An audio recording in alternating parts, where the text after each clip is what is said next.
Bon, et il te décortique. Comment? Il faut adapter pour rester honnête, parce que pour qu'il y ait aussi un peu de votre personnalité, parce qu'il y a votre personnalité dans Tout à fait. tout ce que vous écrivez. Tout à fait. Vous comprenez? Aujourd'hui, par exemple, un manager peut faire quelque chose, mais il vient me lancer que madame là, je veux faire ça parce que vous connaissez votre français que vous mettez souvent dans les choses comme ça, moi je ne connais pas écrit. Parce qu'il y a ma personnalité dans les écrits. Tout à fait. Donc, je me suis rendu compte que mon boss, lui, était un ami de l'IA depuis. C'est parce que je me suis rendu compte que je me rapproche un tout petit peu De lui. de sa façon de faire. Exemple. Maintenant, j'adapte. Tout à l'heure, par exemple, je n'osais pas faire les formations. Je n'osais même pas me lancer parce que tellement, j'ai une formation demain. Je me suis assise à midi. Ce que je pouvais faire une semaine à Trina à faire, je lui ai dit voilà ce que je veux, voilà ce que je veux, voilà ce que je veux, voilà. Tac, on a sorti. Module 1, module 2, module 3. J'interviens dans un module. Les collaborateurs qui devaient intervenir, qui n'ont pas pu m'envoyer leur référentiel depuis. Je dis que bon, voilà ton module, voilà les grandes lignes, travaille dessus, demain tu vas intervenir. Donc là, maintenant, parce que le patron, il n'avait rien à dire, parce que ça, c'est son dada. C'est ce qu'il a l'habitude de faire. Et nous, on est là. Ouais. Aujourd'hui, celui qui est là, demain, il va venir suivre la formation. Ce sera la première fois que moi, je mets une formation. Grâce à qui? Grâce à lui. Comment non? C'est ça la bonne place. Vous savez, je viens de dire que le bruit, quand on va commencer à parler, quand on va commencer, tu vas oublier le bruit là. Ah, elle se plaint du bruit. Elle dit qu'il y avait le bruit, on ne sait même pas qu'il y a le bruit maintenant. Et je dirais également qu'il y a le côté transmission de connaissances. Tu as eu l'inspiration aujourd'hui, comme madame, je me suis devenu à la formation, même pas à la causerie, c'est même pas la formation, parce qu'on va rentrer dans ta formation après celle-ci. Quand tu auras appris, ne garde pas ça. Ouais, comme tu es HR, tu dois être le leader en interne. Ce que tu connais, apprends à beaucoup de tes collaborateurs. Tu es venu ici par toi-même. Maintenant, si tu veux qu'on développe, on peut venir chez toi, on prend un groupe là, on les forme, et après là, ça devient comme tes éclaireurs en interne. Les soldats de l'IA. Comment ça rentre chez vous là en catastrophe, et après tu seras sauvé sur beaucoup de choses. Est-ce qu'ils seront plus performants? Et moins lourd pour toi à porter. Irène sera sauvé dans beaucoup de choses. Ça, c'est de deux. Pour toi qui es dans les ressources humaines, les programmes de formation, tu en auras. Les programmes de formation, tu en auras. Parce que l'IA te donne les plans de formation dès que tu l'as interrogé. Je veux former les gars du back office, je veux former les gars du front office, je veux former les gars de ressources humaines, je vais former. Tout ça, on va travailler pour te montrer comment tu peux développer les plans pour avoir des plans de formation, si bien que ton boss là, il va savoir que madame merci. C'est-à-dire que tu auras upgradé ta valeur à un niveau, ton boss là, il va savoir que madame merci.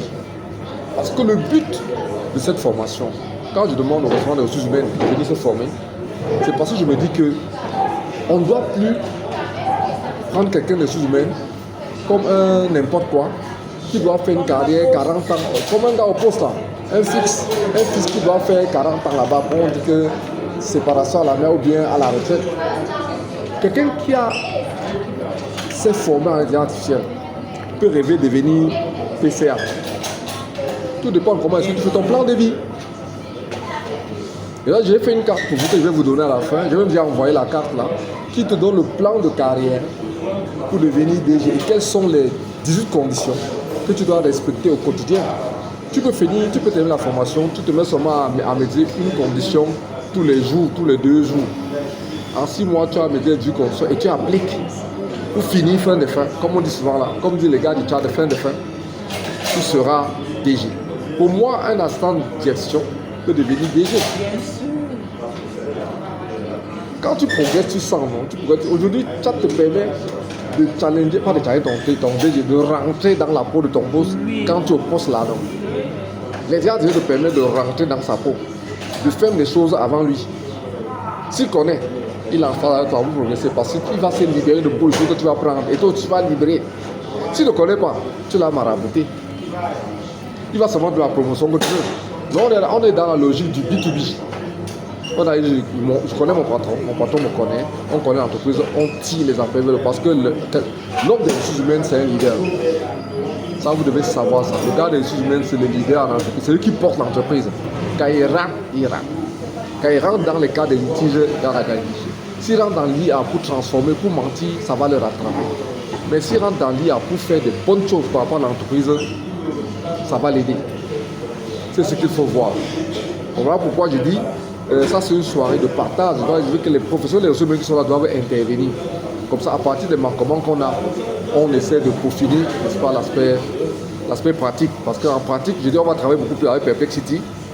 Vous voyez sa capacité à vous aider dans les analyses des profils. On va regarder un cas pour travailler. Donc ça, c'est au niveau des risques. Maintenant, lorsque vous êtes des ressources humaines, je dis toujours, employez l'intelligence artificielle de façon responsable.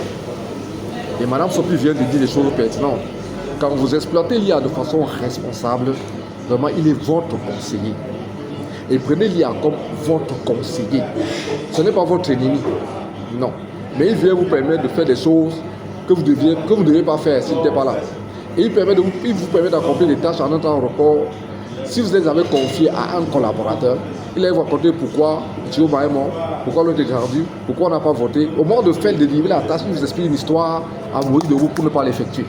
Aujourd'hui là, quand c'est votre conseiller, dès que vous avez une idée, vous demandez ça se passe comment. Il enchaîne, et vous prenez le relais. Je veux dire que si vous êtes paresseuse à la lecture, ne faites pas l'IA, n'apprenez pas l'IA. Le gars là va vous faire lire comme un dromadaire. Il va faire lire comme un dromadaire boire de l'eau. Tout ce que il crache, tu dois lire. Et l'avantage, c'est que plus tu lis, plus tu es cultivé. Oui. Avec lui là, ta culture générale sera vaste. Oui. Et je t'ai dit, vous qui êtes dans la microfinance, l'IA peut te parler de la microfinance dans le monde entier. Te donner les indicateurs, mois par mois sur la microfinance. Tu peux m'analyser le marché bancaire, le marché des microfinances avec l'IA. Le marché bancaire, je vais te montrer. On va te montrer comment on analyse le marché bancaire. Maintenant, sur également la mairie tropicale, elle peut le faire. Encore qu'elle est en train de se développer, elle est en train de mettre en place une structure. Elle est en train de mettre en place une structure. Elle peut commencer elle-même déjà par être RH. C'est vrai que elle est là, ça me plaît. Parce qu'elle peut commencer par être RH avant d'exploser. Donc voilà un peu l'IA artificielle, sa puissance de frappe. Rien à nier. Et vous pouvez être sûr que quand vous êtes RH et que vous employez l'intelligence artificielle, il vient vous permet de mettre en place les plans de remplacement. Parce que l'un des problèmes aujourd'hui dans la vie, c'est qu'on prend quelqu'un, au moment où la personne est partie, on n'a pas prévu qu'il soit en remplacement. Il vous permet de monter un plan de remplacement, si bien qu'au fur et à mesure on suit. Quelqu'un sort l'autre temps, ainsi de suite, on avance. Donc voilà un peu comment il vous aide à travailler. L'IA vous permet également de vous recentrer sur l'humain. Certaines tâches qui vous absorbent énormément et qui font en sorte que vous êtes intéressé par l'homme, qui est le pivot de l'entreprise là. Quand vous regardez ça, vous avez maintenant le temps de parler avec chacun un à un, les yeux dans les yeux, comprendre ses problèmes, pratiquer l'empathie, rentrer dans lui pour régler son problème et le fidéliser. Et là, chaque employé, c'est un mystère. Chaque employé, pour les gars des ressources humaines, là, vous savez que chaque employé, c'est un mystère. Alors, l'IA vous permet de dégager du temps pour gérer le côté humain de l'entreprise, le côté humain, ressources humaines. Mais on vous prend, vous met dans les dossiers. Vous met dans les dossiers. Quand ce n'est pas un dossier de licenciement, on vous empêche de vous occuper de l'homme. L'IA vous permet de dégager du temps pour vous occuper de l'humain qui est en entreprise. Et lorsque vous rentrez vous vous intéressez à l'homme, quand vous avez eu ces failles, vous avez la possibilité avec l'intelligence artificielle d'élaborer des plans de formation personnalisés. Vous pouvez avoir 200 employés, mais chacun a son plan d'accompagnement personnalisé en interne. Parce que vous voulez les amener à sortir de leur potentiel, de vous donner la réalité de ce qu'ils sont. Parce qu'en réalité, lorsque vous avez observé les employés, ils ne vous donnent pas 10% de ce qu'ils sont. Madame Djouzi, Madame Noutama, on est ensemble. Les employés ne vous donnent pas 1%. Tu étais dans les banques. Est-ce que vous donnez 10% de ce que vous êtes? L'employé ne donne pas 10%. Quand tu le mets là, tu dis, ok, tu as 200 de salaire. Il dit oui. Dans son cerveau, il permet son cerveau faire le travail de 200 000, parfois même de 100 000. Tu crois qu'il bosse beaucoup, alors qu'il ne donne même pas le dixième de ce qu'il est. Encore faudrait-il qu'il en ait conscience? Est-ce qu'il est même conscient de ça? La personne qui doit l'amener à se réveiller, c'est la HR. Comme je dis par exemple, avec l'IA, je vais amener les personnes qui s'appellent moi à réveiller leur potentiel et à performer. les hommes des ressources humaines qui viennent doivent apprendre l'IA pour réveiller